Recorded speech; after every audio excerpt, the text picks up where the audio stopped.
Hey, Thought Tidbits crew, welcome back for another deep dive. This time, we're going to tackle something that's we can all relate to.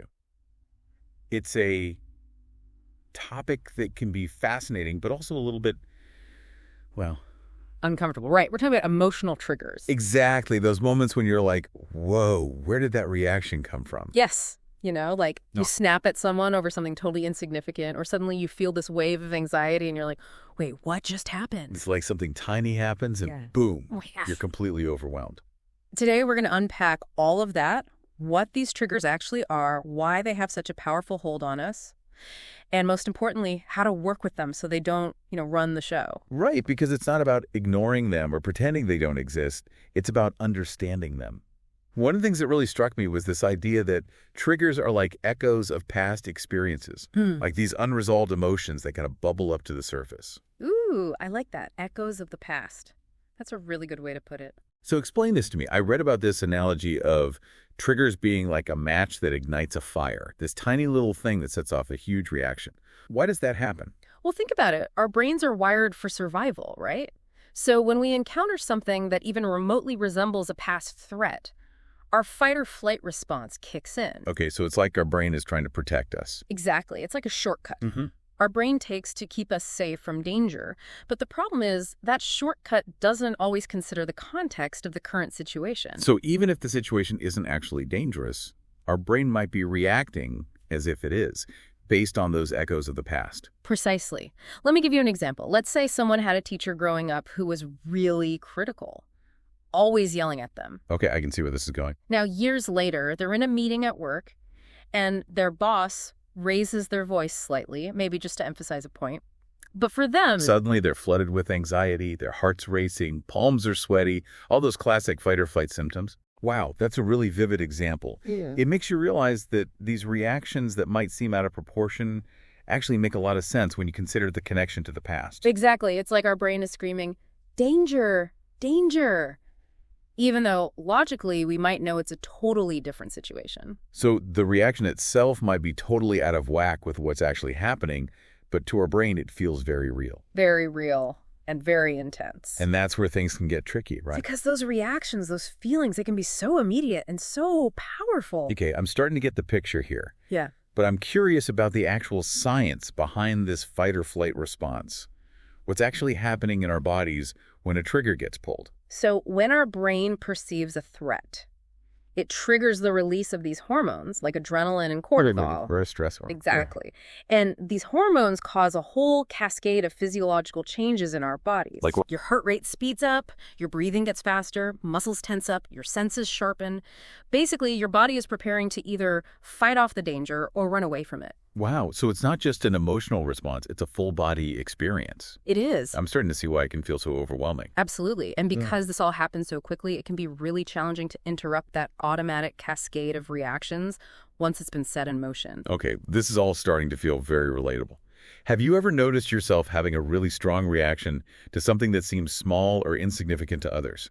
Because I know I have. Oh, absolutely. It's incredibly common. And it's not always about, big traumatic experiences either. Even smaller, repeated experiences can leave their mark on our emotional responses. So it's not just about, like, childhood trauma or major life events. It can be these things that, on the surface, seem pretty minor. Absolutely. Think about it. We're constantly having experiences that shape how we understand ourselves and the world around us. Maybe someone was constantly criticized growing up, or perhaps they went through a string of difficult breakups. I see what you mean. Over time, those experiences can create a sensitivity to certain situations or types of feedback. So these echoes of the past, they're not just random noise. They're shaping how we interpret and react to the world around us, even years later. Exactly. It's like our brain is constantly scanning for patterns, trying to keep us safe based on what it's learned from the past, which is a good thing in many ways. Right. It's designed to protect us. But it can also lead to these overblown reactions when our brain misinterprets a situation as dangerous based on those past experiences. It's like our brain is trying to help, but sometimes goes a little overboard. You could say that. So how do we get a handle on this? How do we start to recognize those triggers and, maybe even change how we react to them? Well, that's where mindfulness comes in. And that's what we're going to explore next. It's about creating space between that initial trigger and our automatic reaction. Okay, so instead of just instantly reacting, Mm. we hit the pause button. We acknowledge what we're feeling, and then we consciously choose how to respond. That sounds amazing in theory, but I have to admit, it also seems pretty challenging in the heat of the moment. It definitely takes practice, but the more we cultivate that awareness, the easier it becomes to access it when we need it most. So mindfulness is like building a muscle. Mm. It takes time and effort, but it gets stronger with consistent practice. Exactly. And there are specific techniques that can help us build that mindfulness muscle. One of the simplest and most effective techniques is deep breathing. When you feel that trigger starting to pull you in, just take a few slow, deep breaths, focusing on the sensation of your breath entering and leaving your body. I can see how that would be helpful.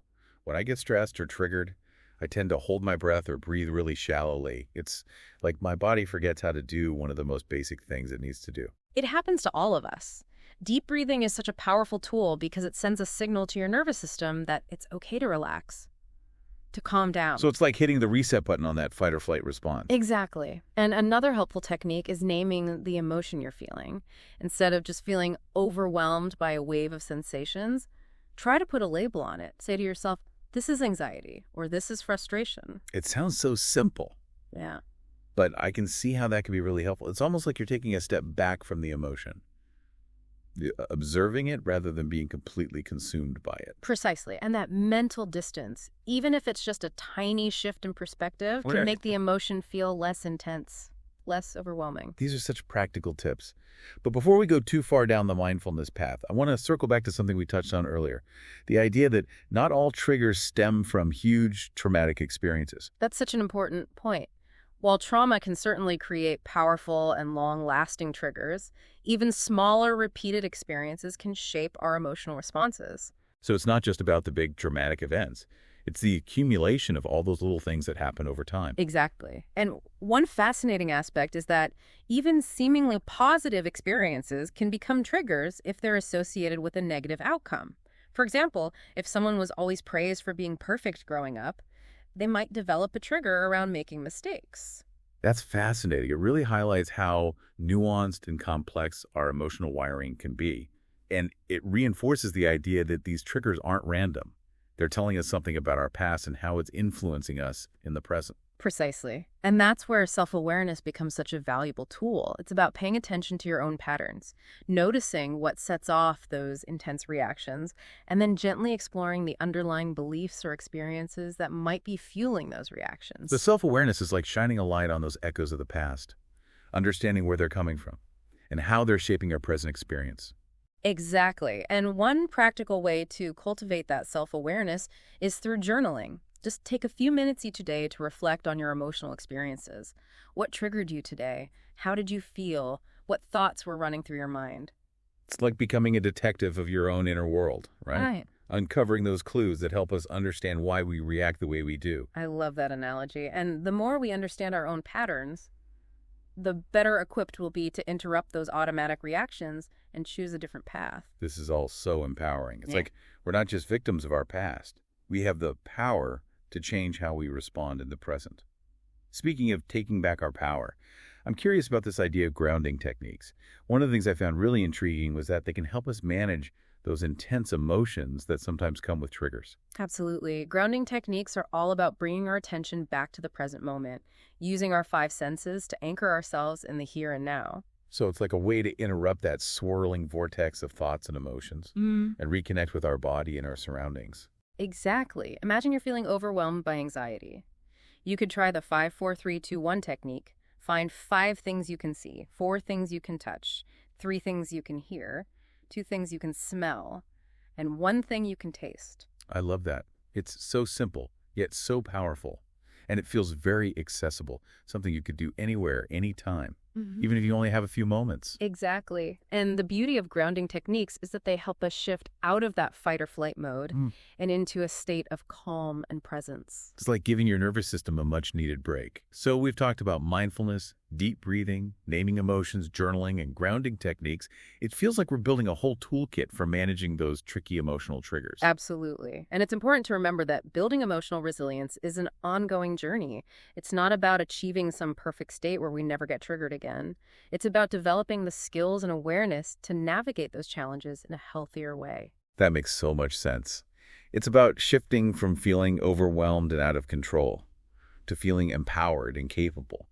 And speaking of feeling empowered, I think it's important to acknowledge that we can't always avoid triggers, especially when it comes to relationships. That's such a crucial point.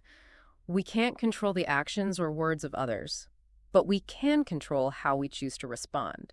And sometimes that means setting boundaries. So it's about communicating our needs clearly and respectfully and protecting our emotional well-being. Exactly. For example, if your partner constantly makes jokes about your weight, and it's a sensitive topic for you, you could say something like, "Hey, I know you're just trying to be funny, but those comments really hurt my feelings. Could you please stop making them?" It's about being assertive and direct without being aggressive or accusatory.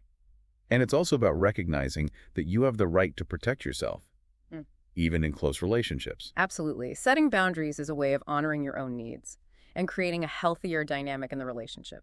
This is all so insightful, but I want to touch on one more thing that really resonated with me. The idea that triggers can actually be opportunities for growth. I love that perspective. It's about shifting from seeing triggers as enemies to seeing them as teachers. Because they're showing us where we need to heal, what patterns we need to shift, and what beliefs might be holding us back. Exactly. They're like signposts pointing us towards the areas where we need to do some inner work. It's like instead of fearing those triggers, we can approach them with curiosity and a willingness to learn from them. This has been such an incredible deep dive. I feel like we've covered so much ground. But I also know this is just the tip of the iceberg when it comes to emotional triggers. Absolutely. It's a lifelong journey of self-discovery and growth. But the encouraging part is that with awareness, mindfulness, and a willingness to do the inner work, we can transform those triggers from sources of pain into opportunities for healing and transformation. I love that. So instead of feeling like we're at the mercy of our triggers, we can actually use them as guideposts on our journey of personal growth. And speaking of taking those steps towards growth, I think it's important to acknowledge that sometimes we need a little extra support. Therapy can be incredibly helpful in this process. I couldn't agree more. A therapist can provide a safe and supportive space to explore those deeper wounds, challenge those limiting beliefs, and develop healthier coping mechanisms. They can also help you create a personalized plan for managing your triggers and building that emotional resilience we've been talking about. So if you're feeling stuck or overwhelmed, don't hesitate to reach out for professional support. It can make a world of difference. It really can. And remember, healing is a process, not a destination. There will be ups and downs.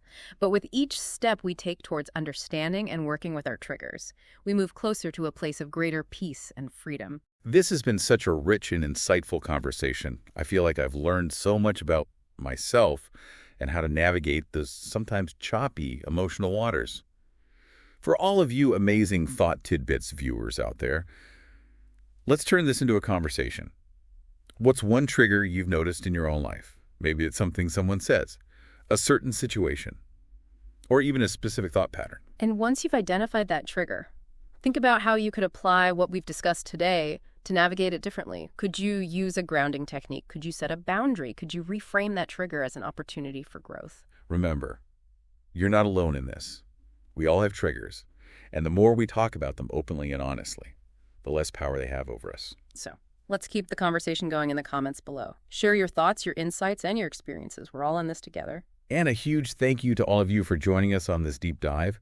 We hope you found it as insightful and helpful as we did. Don't forget to like and subscribe to Thought Tidbits for more deep dives into the human experience. Until next time, keep learning, keep growing, and keep diving deep.